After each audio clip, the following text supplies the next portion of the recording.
السلام علیکم ورحمۃ اللہ وبرکاتہ، نحمده ونصلی علی رسولہ الکریم، اما بعد فاعوذ باللہ من الشیطان الرجیم، بسم اللہ الرحمن الرحیم، رب اشرح لی صدری ویسر لی امری واحلل عقدۃ من لسانی یفقہوا قولی۔ الشفقۃ مع الصبیان، بچوں کے ساتھ شفقت۔ قال اللہ تعالی ولا تقتلوا اولادکم من املاق نحن نرزقکم وإیاہم۔ اللہ تعالیٰ کا ارشاد ہے، اور اپنی اولاد کو مفلسی کے ڈر سے قتل نہ کرو، ہم تمہیں بھی رزق دیتے ہیں اور ان کو بھی دیں گے۔ اس باب میں عمومی طور پر بچوں کے ساتھ شفقت، رحمت، ہمدردی، نرمی کرنے کا بیان ہے۔ یہاں صرف اولاد کے ساتھ اچھے سلوک کی بات نہیں کی گئی، بلکہ اولاد کے علاوہ باقی بچے، خواہ وہ اپنے خاندان کے ہوں یا غیروں کے ہوں، سب بچوں کے ساتھ حسن سلوک اور اچھا معاملہ کرنے کی ترغیب دی گئی ہے۔ اس آیت میں اللہ سبحانہ وتعالی اپنی اولاد کے ساتھ حسن سلوک کا حکم دے رہے ہیں، اور اپنی اولاد کے ساتھ حسن سلوک میں سب سے پہلی چیز انہیں زندگی کا حق دینا ہے۔ عرب معاشرے میں رواج یہ تھا کہ غربت اور مفلسی کی وجہ سے لوگ اپنے ہی بچوں کو مار ڈالتے تھے۔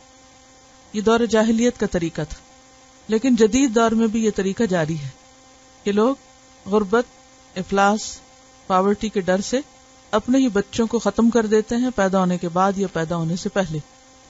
تو یہاں پر کیا حکم دیا گیا کہ اپنی اولاد کو مفلسی کے ڈر سے، غربت کے ڈر سے کہ ہم بھوکے مر جائیں گے، قتل مت کرو، انہیں جینے دو، انہیں زندہ رہنے دو، کیونکہ ان کے رزق کے مالک تم نہیں ہو۔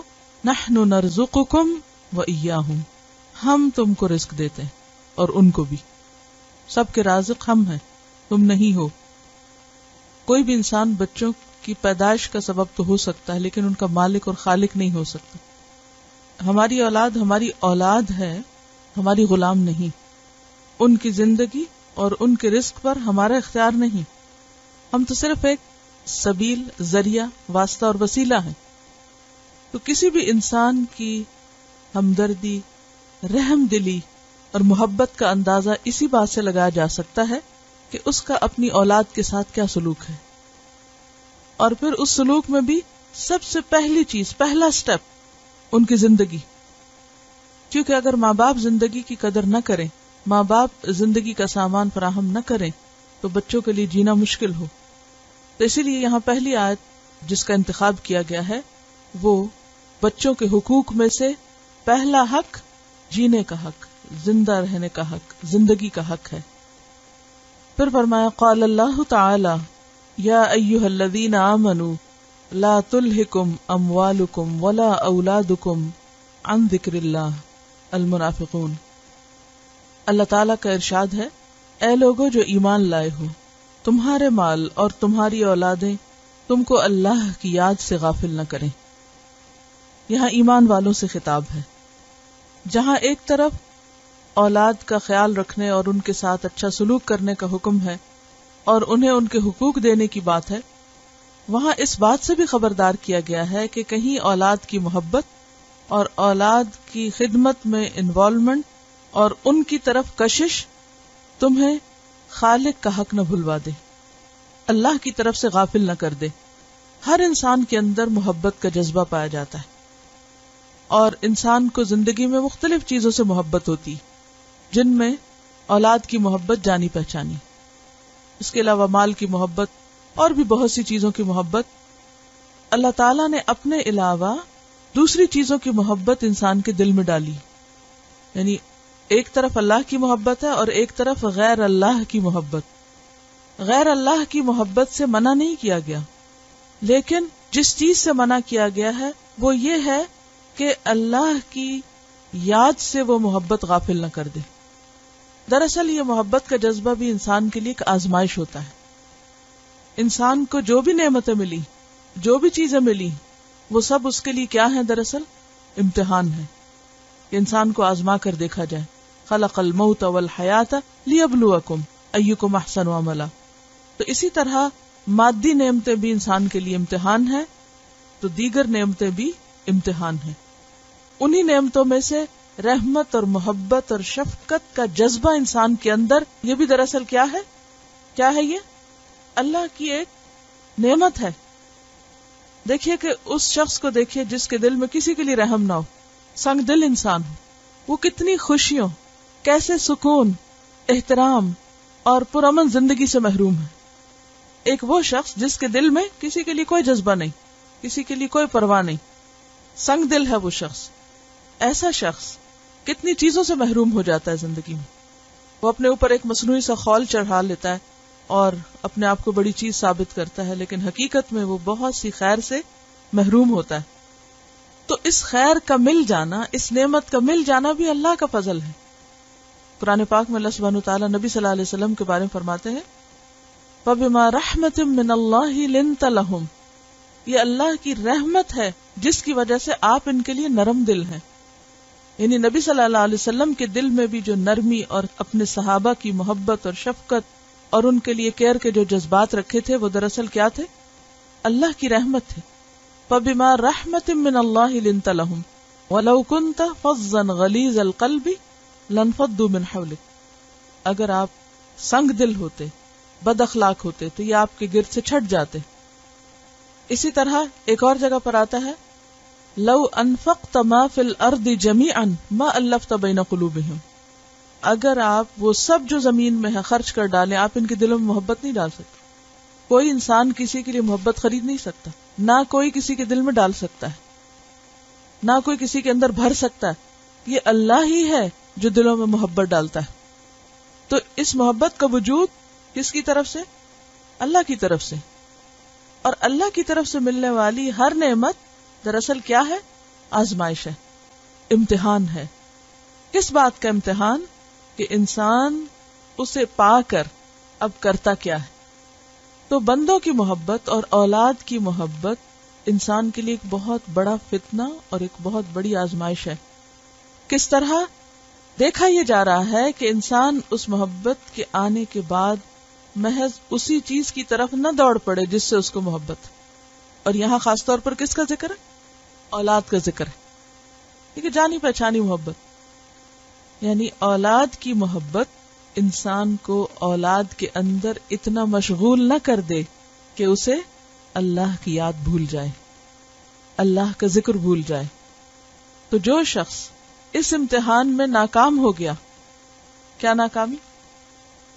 کہ غیر اللہ کی محبت نے اسے اپنے اندر اتنا مشغول کر لیا کہ وہ اللہ کی محبت سے دور ہو گیا یا اللہ سے دور ہو گیا. تو یہ چیز اس کے لیے فتنہ بن گئی، مصیبت بن گئی. لہٰذا یہاں کیا فرمایا جا رہا ہے؟ یا ایھا الذین آمنو، اے لوگو جو ایمان لائے ہو، لا تلہکم اموالکم ولا اولادکم عن ذکر اللہ، خبردار رہنا، ہوشیار رہنا، کہیں ایسا نہ ہو کہ تمہارے مال اور تمہاری اولادیں تمہیں اللہ کی یاد سے غافل کر دیں. تو کرنے کا کام کیا ہے؟ انسان غیر اللہ سے محبت کے باوجود اللہ کی یاد نہ بھولے. ان ذکر اللہ کی بات ہے نا، اللہ کی یاد نہ بھولے. انسانوں کی محبت ہوتے ہوئے توجہ کس کی طرف رہے؟ اللہ کی طرف رہے. اولاد کی کشش اللہ کی عبادت سے غافل نہ کر دے، فرائض سے غافل نہ کر دے. اور یہ ایک عام دیکھنے کی بات ہے. عموماً کیا ہوتا ہے؟ اولاد انسان کی کمزوری ہوتی، ان کی تکلیف، ان کی پریشانی، ان کا غم، ان کا دکھ، ان کی ضروریات انسان کے دل کو کاٹ کے رکھ دیتی اور انسان اس معاملے میں بے بس ہو جاتا ہے. اس کے بارے میں عربی کا ایک شعر ہے وَإِنَّمَا أَوْلَادُنَا بَيْنَنَا أَكْبَادُنَا تَمْشِي عَلَى الْأَرْضِ إِنْ هَبَّتِ الرِّيحُ عَلَى بَعْضِهِمْ تَمْتَنِعُ الْعَيْنُ مِنَ الْغَمْسِ. کیا معنی ہے؟ کہ ہماری اولاد ہمارے درمیان دراصل کیا ہے؟ ہمارے جگر کے ٹکڑے ہیں جو زمین پہ چلتے پھرتے ہیں. یعنی اولاد کیا ہے؟ جگر کے ٹکڑے، جسم کا ٹکڑا ہی ہوتا ہے نا جو زمین پہ چلتا پھرتا ہے. ان حبت الریح علی بعضہم، اگر ان میں سے کسی کو ہوا بھی لگ جائے، گرم یا ٹھنڈی دونوں ہی لگ جاتی نا، تو آنکھ پھڑکنا بھی بند کر دیتی. یعنی انسان غم اور تکلیف کے باعث بالکل گم ہو جاتا ہے، سکتے میں آ جاتا ہے. اور سکتہ غم کی شدت کا نام ہے کہ انسان اپنی آنکھ بند کرنا بھی بھول جاتا ہے، آنکھ پھڑکنا بھی بھول جاتا ہے. تو یہ انسان کی کمزوری ہے. اور یہ ایک حقیقت ہے کہ بہت سی محبتیں ہوتی ہیں زندگی میں، ماں باپ کی محبت ہے، بہن بھائیوں کی ہے، دوستوں کی ہے، اور بہت سی چیزوں کی. لیکن آپ دیکھیں گے کہ وہ محبت جو ایک دفعہ آتی ہے اور پھر جاتی نہیں کبھی، اور چیزوں کی محبت میں کمی بیشی ہوتی رہتی ہے، لیکن ایک محبت جو کبھی بھی انسان سے جدا نہیں ہوتی، وہ اولاد کی محبت ہوتی. ماں باپ سے بھی محبت ہوتی ہے، لیکن عموماً کیا ہوتا ہے کہ جب بچے اپنی زندگی میں مشغول ہوتے ہیں تو پھر ماں باپ کو بھول جاتے ہیں. لیکن ماں باپ کتنے بھی مشغول ہوں، کہیں پر بھی ہوں، وہ اولاد کو نہیں بھول سکتے. کسی بھی حال میں، بیمار ہو، تندرست ہو، کچھ بھی ہو، نہیں فراموش کر سکتے. تو یہاں پر اسی کمزوری کا ذکر کرتے ہوئے کیا کہا گیا کہ دیکھو سب ٹھیک ہے مگر کہیں یہ تم کو اللہ سے غافل نہ کر دیں. تو جہاں ایک طرف ہمیں اولاد کے ساتھ اور سب بچوں کے ساتھ شفقت اور محبت کا معاملہ کرنے کے لیے کہا گیا ہے، وہاں دوسری طرف ہوشیار بھی کر دیا گیا ہے، محتاط بھی کر دیا گیا ہے، کیونکہ یہ انسان کی کمزوری ہے. عموماً انسان جب کسی چیز میں انوالو ہوتا، مشغول ہوتا ہے، تو پھر وہ چیز اسے دنیا و مافیا سے بے خبر کر دیتی، ہر چیز بھلوا دیتی. اسی لیے اکثر آپ نے دیکھا ہوگا کہ خواتین کے ساتھ کیا معاملہ ہوتا ہے، سارے پریشر لے لیتی ہیں، ہر چیز کو برداشت کر جاتی ہیں، لیکن بچوں میں مشغولیت ایسی چیز ہے کہ جو نمازوں میں کمی کرا دیتی، جو باقی لوگوں کے حقوق میں کمی کرا دیتی، جو انسان کو دین کی خدمت اور دین کے کام سے غافل کر دیتی. کتنی بچیاں ایسی ہوتی ہیں شادی سے پہلے، بچوں سے پہلے عبادت میں بھی بہت اچھی اور باقی چیزوں میں بھی بہت اچھی، لیکن جو ہی 1 اور 2 بچے ہوئے سب کچھ بھول گئے. بچوں نے اپنے اندر اتنا مشغول کر لیا کہ نماز روزے سے بھی غافل. اچھی بلی ساری زندگی کی نماز کی پابند تک بچیوں کو دیکھا گیا ہے کہ وہ بچوں کے بعد نماز میں سستی شروع کر دیتی. کچھ سستی شادی سے شروع ہو جاتی ہے اور کچھ پھر اس کے بعد بچے رہی سے کسر پوری کر دیتے ہیں. تو یہ انسان کے لیے دراصل بہت شدید قسم کی آزمائش ہے. ان چیزوں کی محبت اور ان سے تعلق انسان کو اپنے فرائض سے غافل نہ کرے، کیونکہ کل قیامت کے دن کوئی بھی کام نہیں آئے گا. نہ مال نہ اولاد، کوئی نہیں بچائے گا، کوئی آڑے نہیں آئے گا. انسان اگر ساری زمین بھر سونا بھی خرچ کر کے اپنے آپ کو چھڑانا چاہے تو چھڑا نہیں سکے گا.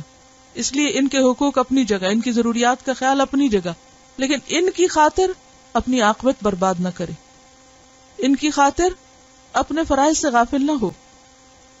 تو ان 2 چیزوں کو مد نظر رکھتے ہوئے کہ جہاں ایک طرف حقوق دینے ہیں، وہاں دوسری طرف اس فتنے سے بھی بچنا ہے کہ جو ہمیں ہمارے فرائض سے غافل کر دے.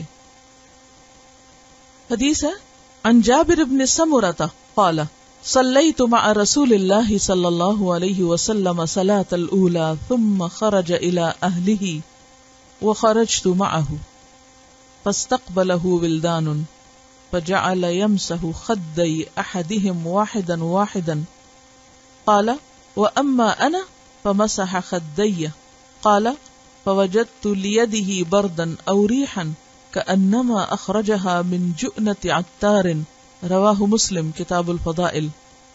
سیدنا جابر بن سمرہ رضی اللہ عنہ سے روایت ہے، میں نے رسول اللہ صلی اللہ علیہ وسلم کے ساتھ ظہر کی نماز پڑھی، پھر آپ اپنے گھر جانے کو نکلے اور میں بھی آپ کے ساتھ نکلا تو سامنے کچھ بچے آ گئے. آپ نے ہر ایک بچے کے رخسار پر ایک ایک کر کے ہاتھ پھیرا. سیدنا جابر نے کہا اور میں، تو آپ نے میرے رخسار پر بھی ہاتھ پھیرا. میں نے آپ کے ہاتھ میں وہ ٹھنڈک اور خوشبو دیکھی جیسے خوشبو ساز کے ڈبے میں سے ہاتھ نکالا ہو، یعنی بہت زیادہ خوشبو تھی. لفظی وضاحت دیکھتے ہیں حدیث کی. عن جابر بن سمرہ، جابر بن سمرہ سے روایت ہے، صحابی ہیں. قال کہتے ہیں صلیت، میں نے نماز پڑھی، مع رسول اللہ، رسول اللہ صلی اللہ علیہ وسلم کے ساتھ، صلاۃ الاولی، پہلی نماز یعنی ظہر کی نماز. ثم پھر، خرج آپ نکلے، الی اہلہ اپنے گھر والوں کی طرف، یعنی مسجد میں نماز پڑھی اور نماز کے بعد آپ گھر چل دیے. وخرجت معہ، اور میں بھی آپ کے ساتھ ہو لیا. میں بھی ساتھ ساتھ چل پڑا. تو آپ جا رہے تھے تو کیا ہوا؟ فاستقبلہ ولدان، آپ کا استقبال کیا کچھ بچوں نے. کچھ بچے آپ کو راستے میں ملے تو آپ ان کو اگنور کر کے آگے نہیں نکل گئے. فجعل، تو آپ شروع ہو گئے یمسح، مسح کرنے یعنی ہاتھ پھیرنے. جیسے وضو میں مسح کرتے ہیں، کیسے کرتے ہیں؟ ہاتھ پھیرتے ہیں. جیسے آپ اپنے بالوں پہ ہاتھ پھیرتے ہیں اس کو مسح کہتے ہیں. تو اسی طرح آپ نے ہاتھ پھیرنا شروع کیا. خدئی، خد کہتے ہیں گال کو، اور خدین کہتے ہیں دو گالوں کو. تو خدئی احد مضاف ہونے کی وجہ سے نون اڑ گیا ہے، یعنی احدہم، ان میں سے ایک ایک کے دونوں گالوں پر آپ نے ہاتھ پھیرا. یعنی یہ بھی ہو سکتا ہے کہ دونوں طرف سے ہاتھ اس طرح کر کے پھیرا ہو، یا یہ کہ دونوں طرف سے الگ الگ کر کے پھیرا. تو انہوں نے خاص طور پر خدئی کا ذکر کیا کہ دونوں گالوں پہ پھیرا. واحدن واحدن، ایک ایک کو، کسی ایک کو بھی نہیں چھوڑا، کسی ایک کو بھی اگنور نہیں کیا. بعض اوقات ایسا ہوتا ہے نا کہ جیسے بچوں کا ایک کراؤڈ ہے، اس میں اپنے بچے بھی ہوتے ہیں، غیروں کے بھی ہوتے ہیں. تو بعض لوگ پھر ڈسکریمنیشن کرتے ہیں کہ جو زیادہ پیارے بچے ہوئے یا اپنے بچے ہوئے ان کو تو اٹھا لیا، گلے لگا لیا یا پیار کر لیا، اور جو ذرا بےچارے بیمار یا مسکین یا بہت اٹریکٹیو نہ ہو تو ان کو اگنور کر دیا. اور اس سے بعض اوقات بچے اپنا کانفیڈینس بھی لوز کر جاتے. تو ہونا کیا چاہیے کہ سب کو ایکولی ٹریٹ کیا جائے، سب کے ساتھ اچھا معاملہ. فجعل يمسح خدي احدهم واحدا واحدا قال، وہ کہتے ہیں یعنی جابر، واما انا، اور جہاں تک میرا تعلق ہے یعنی میں، فمسح خدي، تو آپ نے میرے بھی دونوں گالوں کو چھوا. اب وہ خاص طور پر اپنا ذکر کرتے ہیں اس لیے کہ انہیں آپ صلی اللہ علیہ وسلم کی یہ شفقت اور محبت کا جسر جو ہے وہ بھولا نہیں، اور اس میں وہ آنرڈ فیل کرتے ہیں اور اپنے لیے ایک بہت بڑی نعمت سمجھتے ہیں اور اس کا ایک خوشی کے ساتھ تذکرہ کرتے ہیں. قالا، وہ کہتے ہیں، فوجدت، تو میں نے پایا، لیدہی، آپ کے ہاتھ کے لیے، بردن، ٹھنڈک کو، آپ کے ہاتھ کی ٹھنڈک کو میں نے محسوس کیا، اوریحن، یا خوشبو کو، کأنما، گویا کہ وہ، اخرجہا، آپ نے اس کو نکالا تھا، یعنی آپ کا ہاتھ اتنا خوشبودار تھا گویا کہ آپ نے اس کو نکالا تھا، من جؤنت عطار، عطار کے ڈبے سے، یعنی خوشبو کا جو ڈبہ ہے یا خوشبو کا جو کنٹینر ہے، گویا آپ نے اس کے اندر ہاتھ ڈال کے نکالا ہو، اتنی زیادہ خوشبو تھی. تو اس سے یہ پتہ چلتا ہے کہ آپ صلی اللہ علیہ وسلم اپنی صفائی اور طہارت اور نظافت اور خصوصاً خوشبو کے استعمال میں بہت اہتمام کیا کرتے تھے. ایک اور جگہ پر آتا ہے کہ خوشبو آپ کے بالوں کے اوپر سے دکھائی دیتی تھی، بعض اوقات خوشبو کا رنگ نمایاں ہوتا تھا، یعنی اتنی کثرت سے خوشبو استعمال کرتے تھے. ایک اور روایت میں آتا ہے آپ نے کبھی بھی خوشبو کا تحفہ واپس نہیں کیا، یعنی پسندیدہ تھا آپ کے نزدیک، اور اس کا استعمال بھی کرتے تھے، اور خصوصاً عبادت کے وقت، یعنی مسجد جا رہے ہیں. ہم تو عام طور پر جب کسی پارٹی میں جائیں یا کسی خاص ایسے موقع پر کوئی دنیا کے لوگوں سے ملاقات کے لیے جائیں تو پھر بھی خوشبو لگا لیتے ہیں، لیکن سب سے بہترین وقت خوشبو لگانے کا کون سا؟ جب انسان اللہ کی ملاقات کے لیے حاضر ہو، یعنی عبادت کا وقت.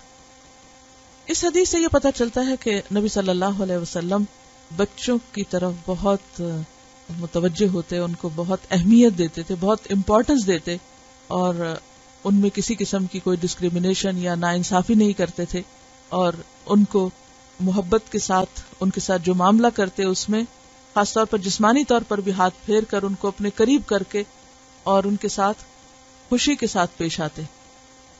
اور اس میں ہم سب کے لیے ایک بہترین نمونہ ہے، بہترین سنت ہے. اور اس میں کئی ایک اور مثالیں بھی ہیں. ایک اور روایت میں آتا ہے کہ رسول اللہ صلی اللہ علیہ وسلم حضرت عباس کے بچوں عبداللہ، عبید اللہ اور قصیر کو ایک لائن میں کھڑا کر دیتے اور پھر فرماتے کہ کون میری طرف دوڑ کے سب سے پہلے آئے گا، جو پہلے آئے گا اس کو میں یہ اور یہ چیز دوں گا، اور پھر آپ ان کو دیتے. اور بچے یکا یک دوڑ پڑتے، کوئی آپ کے سینے پہ آ کے گرتا، کوئی پیچھے گرتا، کوئی کسی طرح لپٹ جاتا. اور اس طرح آپ ان کے ساتھ یعنی ان کا ایک مقابلہ بھی کرواتے، ان کو ایک موٹیویشن بھی دیتے کہ جو تیز دوڑے گا، جو جلدی کرے گا اس کو یہ ملے گا، یعنی ایک انعامی مقابلہ کہہ سکتے ہیں آپ. اور پھر یہ ہے کہ ظاہر ہے کہ 3 بچے دوڑ کے، ذرا آپ سوچیں تھوڑی دیر کے لیے، 3 لڑکے کھڑے ہوں اور وہ دوڑ کے آپ کی طرف آ رہے ہوں تو وہ کیسے آئیں گے؟ آ کے وہ سٹاپ کہاں کریں گے؟ وہ آپ ہی کے اوپر کریں گے.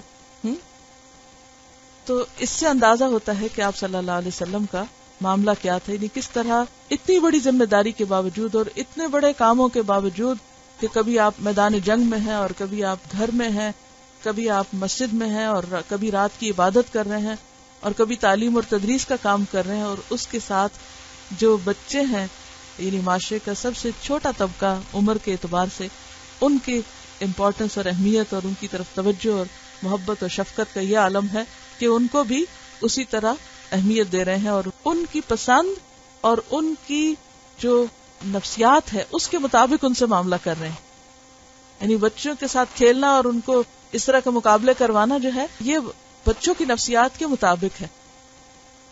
حضرت جابر رضی اللہ تعالیٰ عنہ لگتا ہے کہ خود بھی اس وقت بچے ہیں، یعنی وہ اس سچویشن کو یاد رکھتے ہیں، اور یہ نہیں کہ آپ نے ان بچوں کو پیار کیا اور کہا یہ تو پہلے سے ہی ساتھ ہے چلو ٹھیک ہے اس کو چھوڑ دیں، یعنی ان کو کرنے کے بعد پھر دیکھ رہے ہیں کہ اس بچے کی نگاہیں کس طرح اس پہ پڑ رہی. یعنی کہ یہ ایک نفسیات دانی بھی ہے نا کہ آپ دوسروں کے مزاج کو سمجھیں، اس وقت کس شخص کے دل میں کیا ہے، کون چاہتا کیا ہے. یہاں ایک بات یہ بھی دیکھنے کی ہے کہ آپ صلی اللہ علیہ وسلم مسجد سے نکلے ہیں اور ایک بچہ آپ کے ساتھ ہو لیا ہے. عموماً بچے بڑوں سے بھاگتے ہیں اور ڈسٹنٹ فیل کرتے ہیں نا اپنے آپ کو، کہ قریب نہیں آتے، یہ ڈرتے ہیں یا دوستی نہیں کرتے. لیکن اس طرح نبی صلی اللہ علیہ وسلم توجہ اور شفقت کا معاملہ کرتے ہیں کہ ایک بچہ بھی آپ کی کمپنی میں کمفرٹیبل ہے. جابر کہتے ہیں اور جہاں تک میرا تعلق ہے تو میرے گالوں پہ بھی آپ نے ہاتھ پھیرا، یہ مانا اس کا. یعنی جابر نے خود نہیں مطالبہ کیا، یعنی انہوں نے میری طرف بھی توجہ کی. اس سوال کا مطلب یہ کہ اور جہاں تک میرا تعلق ہے اور مجھے بھی آپ نے ہاتھ پھیرا، یعنی اپنی بات خاص طور پہ بیان کر رہے ہیں. حضرت جابر چونکہ حدیث کے نریٹر ہیں تو وہ نریٹ کرتے ہوئے قالا کہہ رہے ہیں، ٹھیک ہے نا، یعنی قالا لہو نہیں ہے، آپ سے نہیں کہا بلکہ اپنی بات سنا رہے ہیں، اپنا قصہ بیان ہو رہا ہے. پہلے دوسروں کا ذکر کیا اور پھر اپنی بات بھی بیان کی. تو جیسا کہ ذکر ہوا کہ نبی صلی اللہ علیہ وسلم صرف اپنے بچوں کے ساتھ نہیں بلکہ سب بچوں کے ساتھ اچھا معاملہ کیا کرتے تھے. اور جیسے حضرت عباس آپ کے چچا تھے تو اپنے چچا کے بیٹوں کے ساتھ شفقت کا جو معاملہ ہے اس کا ذکر ہے کہ کس طرح دوڑ لگواتے. اسی طرح حضرت حسن اور حسین کے بارے میں بہت سی روایات ہمیں ملتی ہیں. ایک روایت میں یہ بھی آتا ہے کہ حضرت حسن یا حسین دونوں میں سے کوئی ایک تھے، آپ نے ان کے ہاتھ پکڑے، یعنی ہاتھ پکڑ لی. جیسے بچے تھے چھوٹے چھوٹے ہاتھ ہوتے تو آپ کیا کرتے، اپنی انگلی پکڑا دیتے ہیں، اچھا پکڑو انگلی، تو آپ نے پکڑے. پھر آپ نے اپنے پاؤں آگے کیے اور پھر کہا اس پہ چڑھو. ہمارے والد خاص طور پہ ہمیں اس طرح جھولا دیتے تھے، یعنی پاؤں پہ چڑھا کے اور پاؤں کو اوپر نیچے کرتے اور ہاتھ انگلی میں پکڑوا لیتے. تو یہ مسنون جھولے کا طریقہ ہے. اچھا، یہ بچوں کے بارے میں بات ہو رہی تھی تو کسی نے ایک پوئم بھیجی ہے. Children are amazing. Acknowledge them. Believable. Trust them. Childlike. Allow them. Energetic. Nourish them. Fallible. Embrace them. Gifts. Treasure them. Here now. Be with them. Innocent. Delight with them. Joyful. Appreciate them. Kind-hearted. Learn from them. Lovable. Cherish them. Magical. Fly with them. Noble. Esteem them. Open-minded. Respect them. Precious. Value them. Questioners. Encourage them. Resourceful. Support them. Spontaneous. Enjoy them. Talented. Believe in them. Unique. Affirm them. Vulnerable. Protect them. Whole. Recognize them. Extra special. Celebrate them. Yearning. Notice them. اگلی حدیث ہے عن ام المؤمنین عائشة انها قالت ما رأيت احدا كان اشبه سمتا ودلا وهديا وقال الحسن حديثا وكلاما ولم يذكر الحسن السمت والهدي والدل برسول الله صلى الله عليه وسلم من فاطمة كرم الله وجهها كانت إذا دخلت عليه قام إليها فأخذ بيدها فقبلها وأجلسها في مجلسه وكان إذا دخل عليها قامت إليه فأخذت بيده فقبلته وأجلسته في مجلسها رواہ ابی داؤد کتاب الادب۔ ام المومنین سیدہ عائشہ رضی اللہ عنہا سے روایت ہے، انہوں نے فرمایا میں نے کسی کو عادت، وضع اور چال میں زیادہ مشابہ نہیں دیکھا، یعنی سیدہ فاطمہ رضی اللہ تعالی عنہا سے بڑھ کر، کس سے؟ نبی صلی اللہ علیہ وسلم سے۔ اور حسن نے کہا بات اور کلام میں، اور حسن نے عادت، وضع اور چال کا ذکر نہیں کیا۔ رسول اللہ صلی اللہ علیہ وسلم سے سیدہ فاطمہ کرم اللہ وجہہا کو جب وہ رسول اللہ صلی اللہ علیہ وسلم کے پاس آتی تو آپ کھڑے ہو جاتے اور ان کا ہاتھ پکڑ کر شفقت سے ان کو پیار کرتے اور اپنی جگہ بٹھاتے۔ اسی طرح جب رسول اللہ صلی اللہ علیہ وسلم سیدہ فاطمہ رضی اللہ عنہا کے پاس جاتے تو وہ کھڑی ہو جاتی، محبت سے آپ کا ہاتھ پکڑتی اور اپنی جگہ بٹھاتی۔ تو حدیث کی لفظی وضاحت بھی دیکھتے ہیں، اور اس میں خاص طور پر جو نبی صلی اللہ علیہ وسلم سے مشابہت کا ذکر ہے تو وہ مشابہت صرف چال ڈھال میں نہیں تھی بلکہ عمل میں بھی تھی۔ جس طرح نبی صلی اللہ علیہ وسلم ان کے ساتھ معاملہ کرتے تھے ویسے ہی وہ اپنے باپ کے ساتھ پھر معاملہ کرتی تھی۔ ان ام المؤمنین عائشہ، ام المؤمنین عائشہ رضی اللہ تعالی عنہا سے روایت ہے، انہا بے شک وہ قالت کہتی ہیں، ما رأیتو نہیں میں نے دیکھا، احدن کسی ایک کو بھی، کہیں بھی کوئی ایسی چیز دیکھی نہیں، کانا جو ہو، اشبہ زیادہ مشابہ، ملتی جلتی، ریزمبل کرتی، سمتن عادات میں، ودلن اور وضع میں، وہدین اور طریقے میں، چال ڈھال میں، وقال الحسن اور حسن کہتے ہیں، یعنی ایک راوی ہے حدیث کے، حدیثاً و کلاماً، یعنی دوسری روایت میں لفظ کیا آتا ہے؟ بات اور کلام، یعنی کلام میں آپ سے بڑھ کر کسی کو بھی مشابہ نہیں دیکھا، یعنی بہت زیادہ ریزمبل کرتی تھی نبی صلی اللہ علیہ وسلم کو۔ اور حسن نے ولم یذکر الحسن الصمت والہدی والدل، اور حسن نے اپنی حدیث میں سمت اور ہدی اور دل کے لفظ استعمال نہیں کیے، یعنی ایک روایت میں کلام کا ذکر آتا ہے اور دوسری روایت میں چال ڈھال کا ذکر آتا ہے، عادات کا ذکر آتا ہے۔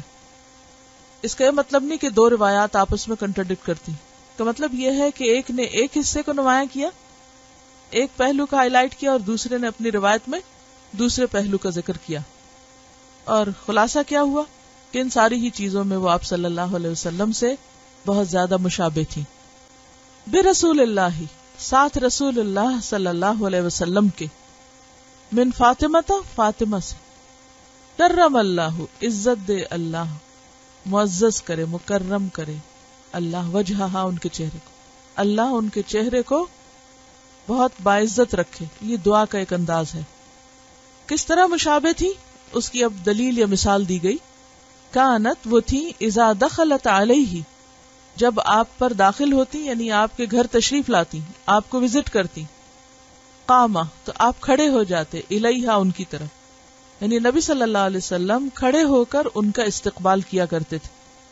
اس میں دراصل آپ کی کس قدر گریٹنس ہے کہ آپ بڑے ہیں عمر میں، مرتبے میں، مقام میں، نبوت کے اعتبار سے، علم میں، درجے میں، ہر لحاظ سے، لیکن اس کے باوجود آپ کا اخلاق اور تواضع کیا تھی کہ جب نبی صلی اللہ علیہ وسلم کے پاس حضرت فاطمہ آتی تو آپ کھڑے ہو کر ان کا استقبال کرتے، فأخذ بيدها، اور صرف کھڑے نہیں ہوتے تھے بلکہ ان کا ہاتھ پکڑ لیتے، فقبلها، اور آپ کو چومتے، وأجلسها، اور بٹھاتے، فی مجلس ہی، اپنی بیٹھنے کی جگہ پر، یعنی خاص نشست پر۔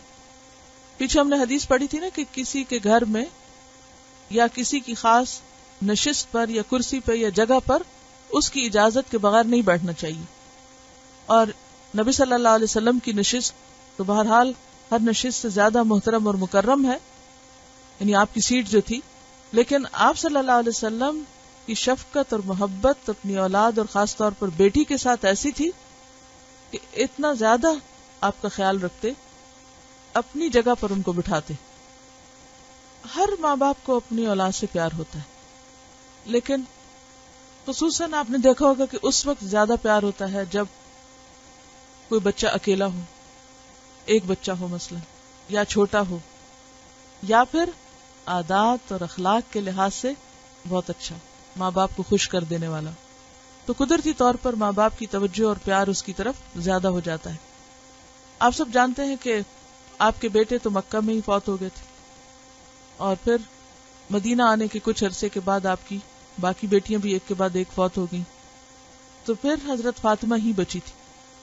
اس کے علاوہ حضرت ابراہیم بھی پیدا ہوئے تھے، اور ان کے بارے میں بھی حدیث میں آتا ہے کہ نبی صلی اللہ علیہ وسلم صحابہ کے ساتھ ان کو لے کر جاتے تھے اس علاقے میں جو کہ مدینہ سے دور تھا، ایک گاؤں سا تھا، اور وہاں پر حضرت ابراہیم ہوتے تھے اور ان کو بس اٹھاتے، پیار کرتے، ساتھ لگاتے اور پھر واپس آ جاتے تھے، اور کوئی کام نہیں ہوتا تھا سوائے اس کے کہ جا کر صرف پیار کر کے دیکھ بھال کر کے واپس.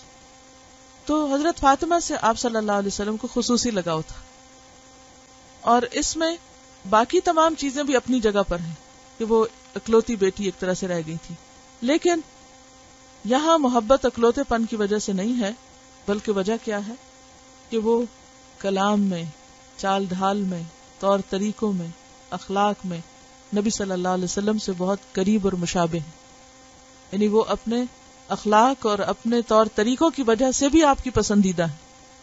اور پھر ان کے طور طریقے کیا تھے؟ وَكَانَ إِذَا دَخَلَ عَلَيْهَا، اور آپ جب ان پر داخل ہوتے، ان کے پاس جاتے، قامت الیہ، تو وہ آپ کے لیے کھڑی ہو جاتی، فأخذت بیدہ، آپ کا ہاتھ پکڑ لیتی، فقبلتہ، آپ کو پیار کرتی، چومتی، واجلستہ، اور بٹھاتی آپ کو فی مجلسہا، اپنی خاص مجلس پر، یعنی اپنی خاص بیٹھنے کی جگہ پر. رواہ ابو داؤد کتاب الادب، ابو داؤد نے اس کو کتاب الادب میں روایت کیا ہے. تو اس سے ہمیں یہ بھی پتہ چلتا ہے کہ ایک باپ اور بیٹی کا رشتہ کیسا رشتہ ہوتا ہے، اور اس میں ایک دوسرے کے لیے کیسی محبت اور کیسی کیئر ہوتی ہے یا ہونی چاہیے. اور اس میں یقینی طور پر نبی صلی اللہ علیہ وسلم کا طریقہ اور سنت ہم سب کے لیے رہنما ہے. اب دیکھیے کہ آج کل کے بہت سے ماں باپ بچوں سے صرف عزت طلب کرتے ہیں، یا ان کو آرڈر کرتے ہیں کہ تم ہماری رسپیکٹ کرو یا ہم سے محبت کرو، یا اگر ان کی طرف سے توجہ نہ ملے تو اس کی شکایت کرتے ہیں، لیکن خود اس کے لیے نمونہ نہیں بنتے.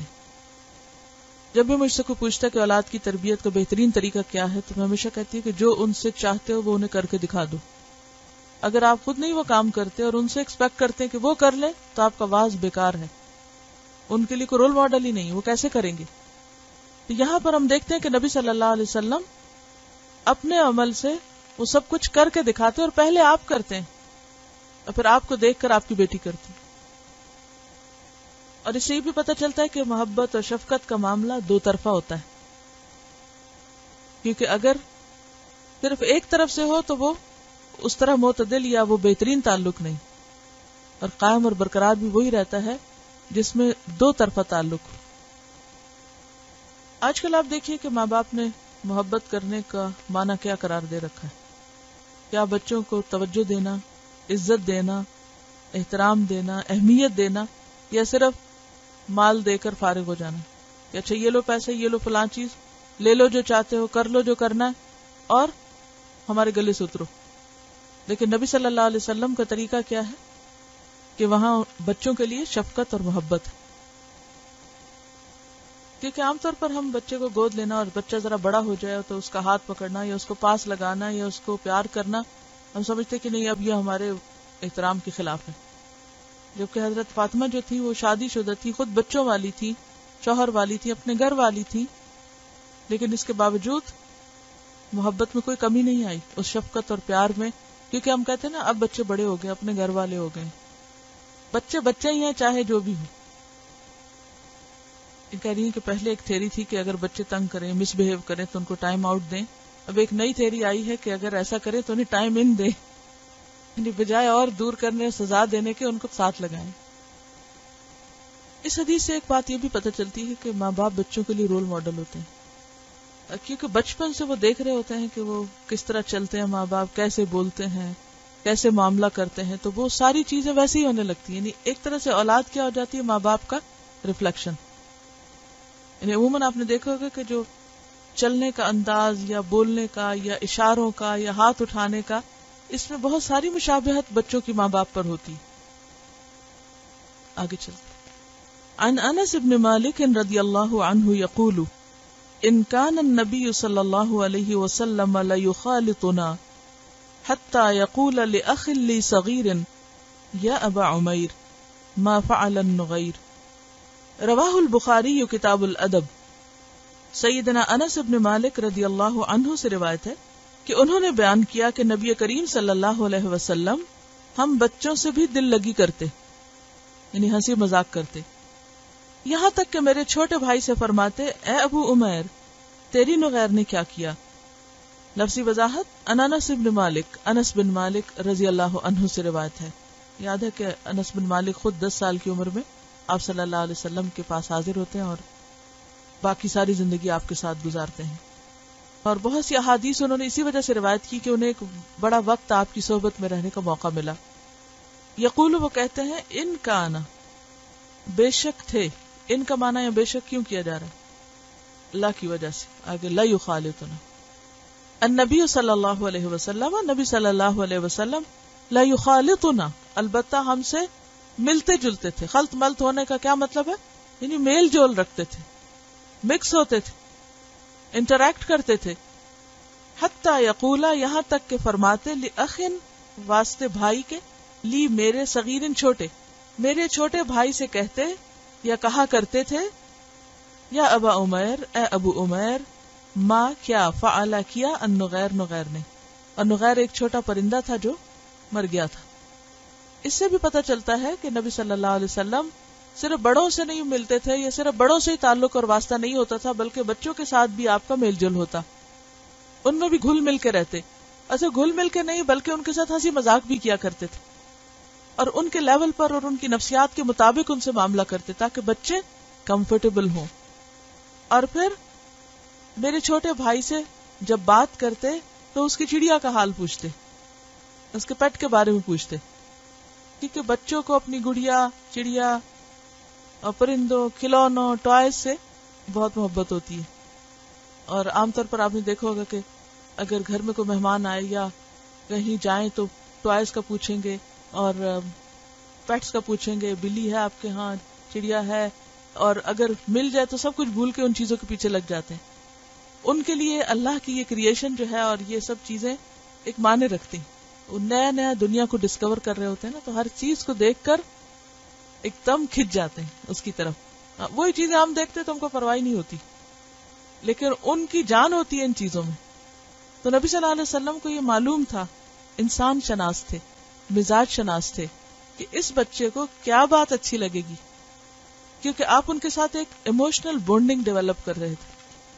اور وہ بونڈنگ جب ڈیولپ ہو جاتی ہے تو پھر میسج کنوے کرنا آسان ہوتا ہے. آئندہ فیوچر جنریشنز کو یہی لوگ تھے پیغام پہنچانے والے. ورنہ آپ دیکھیے کہ اگر لاجیکلی دیکھیں تو یہ کویسچن کیا ہے، ایک چڑیا جو مر گئی ہے اس کے بارے میں پوچھا جائے تو کوئی کہے کہ اچھا اس سے کیا فائدہ ہوگا، اس سوال سے پتہ ہی ہے نا چڑیا مر گئی، بس قصہ ختم. اور پھر اب یہ دیکھیں کہ ایک پیغمبر ہوتے ہوئے وہ چڑیا کی باتیں کرے. عقل تو کہتی نہیں، بڑی عجیب سی بات ہے، لیکن ہمارا دین سب کچھ عقل نہیں ہے، ہر چیز کو عقل پہ نہیں پرکھنا چاہیے.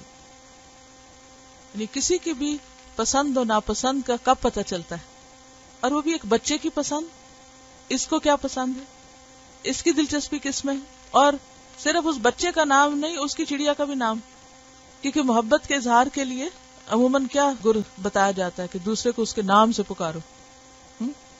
آپ صرف اس کو نہیں نام سے پکارے، اس کی چڑیا کو بھی نام سے پکار رہے ہیں. اور یہ صرف وہی کر سکتا ہے جسے دوسروں میں دلچسپی ہو. دوسروں میں دلچسپی صرف وہ لے سکتا ہے جو اپنی ذات کی خول سے ذرا باہر آ جائے، جو سیلف سینٹرڈ نہ ہو. جو سیلف کانشیس اور سیلف سینٹرڈ قسم کے لوگ ہوتے ہیں، صرف اپنی ہی دھن میں اور اپنی ہی دنیا میں اور اپنے ہی آپ میں کھوئے ہوئے، ان سے یہ توقع نہیں رکھی جا سکتی کہ انہیں کسی اور کی طرف بھی دیکھنے کا موقع ملے گا یا کسی اور میں بھی وہ دلچسپی لے سکتے ہیں یا اس کی ضرورت یا اس کے احساسات اور اس کے جذبات کو بھی سمجھ سکتے ہیں. حضرت عائشہ رضی اللہ تعالیٰ عنہ کے بارے میں بھی آتا ہے کہ وہ چھوٹی تھی اور گڑیوں سے کھیلا کرتی تھی. جب ان کی شادی ہو گئی تھی تو نبی صلی اللہ علیہ وسلم کے ہاں جب وہ تشریف لائیں تو ان کے کھلونے بھی ساتھ آئے اور وہ کھیلتی تھی، اور آپ صلی اللہ علیہ وسلم ان کو کھیلنے بھی دیتے، اور جب آپ گھر تشریف لے جاتے تو ان کی سہیلیاں بھی ان کے ساتھ ہوتی تھی، وہ آپ کو دیکھ کر ادھر ادھر دوڑتی تو آپ ان کو واپس بھیجتے. حضرت عائشہ کے کھلونوں میں ایک گھوڑا تھا جس کے پر تھے. تو آپ صلی اللہ علیہ وسلم نے حضرت عائشہ سے پوچھا کہ عائشہ گھوڑوں کے تو پر نہیں ہوتے، اس کے پر کیوں؟ تو انہوں نے کیا جواب دیا تھا کہ حضرت سلیمان کے گھوڑے کے پر تھے. تو بات یہ ہے کہ نہ صرف یہ کہ گھر کے باہر بلکہ گھر کے اندر، اور پھر اولاد سے تو سبھی پیار کرتے ہیں، اپنی بیوی جو عمر میں چھوٹی ہے اس کے جذبات کا اسی کی سطح پر خیال اور لحاظ اور پاس، یہ بھی آپ کی گریٹنس ہے. ان کا کہنا یہ ہے کہ ایسے لوگوں کی پھر ویلیو اور قدر و قیمت اور ان کا احترام اور محبت کتنی زیادہ ہوتی. یہ بالکل ایک صحیح بات ہے. حدیث میں آتا ہے الراحمون یرحمہم الرحمن، دوسری حدیث میں آتا ہے من لا یرحم لا یرحم. راحمون یعنی رحم کرنے والے، یرحمہم الرحمن، انہی پر رحمان بھی رحم کرتا ہے، اور جو رحم نہیں کرتا اس پر رحم نہیں کیا جاتا. تو جو شخص بھی ہمدرد ہوتا ہے، نرم دل ہوتا ہے، مہربان ہوتا ہے، کائنڈ ہوتا ہے، کیئرنگ ہوتا ہے، دوسرے اس کے لیے دل میں ایک خاص مقام رکھتے ہیں. سنگ دل لوگوں کے لیے کوئی عزت ادب احترام نہیں ہوا کرتا. پرسکون گھر کے لیے، پرسکون خاندان کے لیے، پرامن معاشرے کے لیے بے حد ضروری ہے کہ انسان کے دل میں انسانوں کے لیے رحم کے جذبات ہوں، ہمدردی اور محبت کے جذبات ہوں. اور جب انسان محبت دینے والا بنتا ہے تو یقینی طور پر وہ محبت پا بھی لیتا ہے. یعنی محبت ایسی چیز نہیں کہ جو آپ کسی سے ادھاری لے لیں یا کسی سے زبردستی کروا لیں، ایسا نہیں ہو سکتا. جب آپ دوسرے کا خیال رکھتے ہیں، اس کی کیئر کرتے تو اللہ خود بخود دلوں میں ڈال دیتا ہے. قرآن پاک میں آتا ہے نا سیجعل لہم الرحمن ودا، رحمان ان کے دلوں میں محبت ڈال دیتا ہے. ٹھیک ہے، اللہ کو پتا ہوتا ہے نا کہ کون کس کے لیے کیسا ہے، کون انسانوں کی کتنی قدر اور کتنی کیئر کرتا ہے. اور اس میں آپ دیکھیں یہ جو حضرت عائشہ والی مثال ہے، اس کو سامنے رکھ کر ذرا ہم اپنا جائزہ لیں کہ ہم اپنے بچوں یا اپنے گھر والوں کے جذبات کا کتنا خیال رکھتے ہیں. اگر ان کا کھیلنے کا موڈ ہے، یا ان کی کوئی خاص دلچسپی ہے، یا ان کا کسی خاص کھانے پہ دل ہے، یا کسی خاص کام کرنے پہ دل ہے، تو ہمارا رویہ اور معاملہ اور تعاون کتنا ہوتا ہے، ہم کتنا اس کو انکریج کرتے ہیں.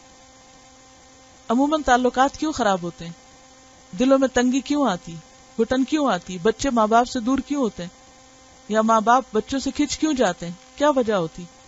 اس کی وجہ یہ ہوتی ہے کہ دوسرے کے جذبات کا خیال نہیں رکھا جاتا، دوسرے کی مرضی اور پسند کا خیال نہیں ہوتا. ہم کیا چاہتے ہیں، ہر معاملے میں ہماری مرضی چلے.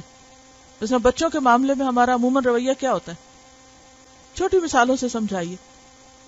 جو ہم پکائیں وہ کھائیں، کرتے نا یہی، یہ سوچنے کے بجائے کہ یہ کیا چاہتے ہیں، ہم کیا چاہتے ہیں، ہماری کنوینئنس اس میں ہے، ہمیں یہ پسند ہے، لہٰذا ان کو ہماری پسند پہ ڈھل جانا چاہیے.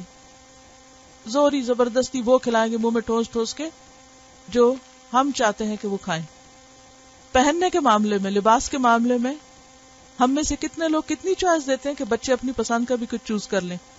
عموماً ہم کیا کرتے ہیں، وہ پہنے جو ہمیں پسند ہے، اور اگر ہمیں کچھ پسند نہیں تو وہ پہن نہیں سکتے.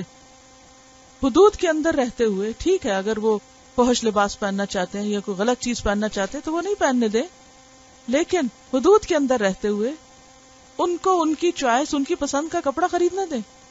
ان کو اپنی پسند کا کھانا اگر وہ ان کی صحت کے لیے بربادی کا باعث نہیں یا حلال اور طیب ہے تو ان کو لینے دیں. بعض اوقات بچے مثلاً اگر ایک ان کے گھر میں بعض اوقات کمرہ ان کا ہوتا ہے، یا کوئی ایک ٹیبل یا کارنر یا ایک الماری یا کبرڈ یا کوئی بھی چیز، تو عموماً مائیں کیا کرتی ہیں، اس میں بھی مداخلت کرتی ہیں.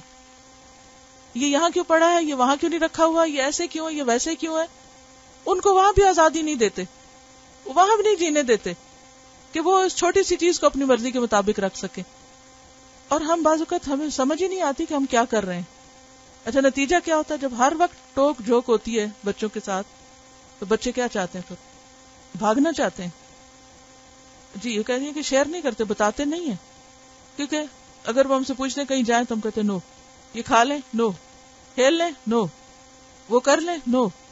اگر ہم سارے دن کے نو گنے نا اپنے بچوں کے ساتھ تو یہ تربیت کا طریقہ درست نہیں، اس سے دلوں میں جگہ نہیں بنتی.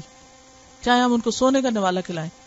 بعض اوقات ہم کہتے ہیں نا ہم ان کو اتنے قیمتی کپڑے لے کے دے رہے ہیں، ہم ان کو اتنی قیمتی ایجوکیشن دے رہے ہیں، اتنی فیس دے رہے ہیں ان کی، اتنا ہم نے ان پہ خرچ کر دیا ہے، اتنا فلاں کام کر دیا ان کے لیے، اتنی ہم نے ان کے لیے تکلیف اٹھائی ہے، پھر بھی ہماری قدر نہیں کرتے. کبھی ہم نے سوچا کیوں؟ کیونکہ ہم جذبات کا خیال نہیں رکھتے. بڑی بڑی مہنگی چیزیں لے کر دینا ایک کام ہے، لیکن لو انفقت ما فی الارض جمیعا ما الفت بین قلوبہم، ساری دنیا خرید کے بھی بچوں کو دے دیں، آپ محبت نہیں ڈال سکتے ان کے دلوں میں جب تک ان کے جذبات کا احترام نہیں کریں گے. وہ کیا چاہتے ہیں؟ ان کے ٹائم میں بھی بعض اوقات ہم بہت مداخلت کرتے ہیں کہ جس وقت وہ نہیں کرنا چاہ، ہم اصل میں پتہ کیا کہتے ہیں، ہم اپنا ٹائم ٹیبل سیٹ کر لیتے ہیں اور اس میں کیا چاہتے ہیں کہ وہ اس میں فٹ ان ہو. ہم سونا چاہتے ہیں اگر، تو ہم چاہیں گے اس وقت وہ بھی زبردستی سو جائیں. اکثر آپ نے دیکھا ہوگا کہ جب دوپہریں لمبی ہوتی تھی مثلا پاکستان میں یا کچھ، تو زبردست اور بچے وہاں دیکھا ماں باپ سو گئے فوراً نکلے باہر، ان کو نیند نہیں آ رہی، وہ اٹھ کے جھانک رہے ہیں، دیکھ رہے ہیں. تو ٹھیک ہے وہ ان کے فائدے کے لیے ان کو اندر کرتے ہیں کہ باہر گرمی ہے، یہ دھوپ ہے، لیکن اس میں بھی فورس نہیں کریں. سبحانک اللہم و بحمدک نشہد ان لا الہ الا انت نستغفرک و نتوب الیک. السلام علیکم و رحمۃ اللہ وبرکاتہ.